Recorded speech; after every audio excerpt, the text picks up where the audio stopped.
ಎಲ್ಲ ನನ್ನ ಪ್ರೀತಿಯ ಕನ್ನಡಿಗರಿಗೆ ನಮಸ್ಕಾರಗಳು.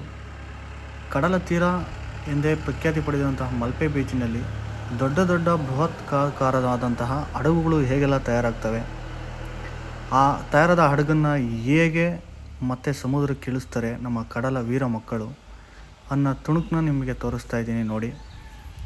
ಅದ್ಭುತವಾಗಿ ಹಡಗು ನಿರ್ಮಾಣ ಮಾಡಿ ಮತ್ತು ಈ ರೈಲ್ವೆ ಟ್ರ್ಯಾಕ್ ಇದೆಯಲ್ಲ, ಆ ಟ್ರ್ಯಾಕ್ ಹತ್ರ ತಗೊಂಡು ಮತ್ತೆ ಹಡಗನ್ನು ನಿಲ್ಲಿಸಿ ಮತ್ತೆ ಸಮುದ್ರಕ್ಕೆ ಇಳಿಸ್ತಾರೆ. ಒಂಥರ ವಿಭಿನ್ನವಾದಂತಹ ಸಾಹಸ, ವಿಭಿನ್ನವಾದಂತಹ ಕೆಲಸ ಕಾರ್ಯಗಳಲ್ಲಿ ನಮ್ಮ ಕಡಲ ತೀರ ಮಕ್ಕಳುಗಳು ವಿಭಿನ್ನ ರೀತಿಯಲ್ಲಿ ಸಾಹಸವನ್ನು ಮಾಡ್ತಾರೆ. ಅವರ ವೃತ್ತಿ ಜೀವನ ಮೀನು ಹಿಡಿಯುವುದು, ಮೀನು ಮಾರಾಟ ಮಾಡುವುದು, ಹಾಗೆ ಹಡಗುಗಳನ್ನು ನಿರ್ಮಾಣ ಮಾಡುವುದು, ಹಡಗಿನಿಂದಲೇ ಜೀವನವನ್ನು ಸಾಗಿಸುವುದು. ಆದರೆ ಸಮುದ್ರದ ಮಧ್ಯಭಾಗದಲ್ಲಿ ಮೀನಿಗಾಗಿ ಅವರು ಪಡುವಂತಹ ಕಷ್ಟ, ಸಾಹಸ ಅದು